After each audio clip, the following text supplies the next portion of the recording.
guys, maglalaro tayo ng manok na bola guys. Request lang kaya kung ano yung lalaroin natin next guys ha. Okay guys, so sabi ng Tatay Game, ang sakit daw ng ulo niya. Pero mas lalo sumakit yung tinamaan siya ng yung Xbox ba yun guys, ewan ko guys. Lagyan nyo na sa comment ko ano yung nalaglag sa ulo ni Tatay Games.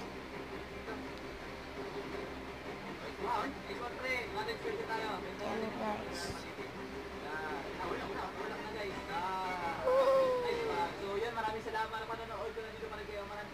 Hello, magandang hapon!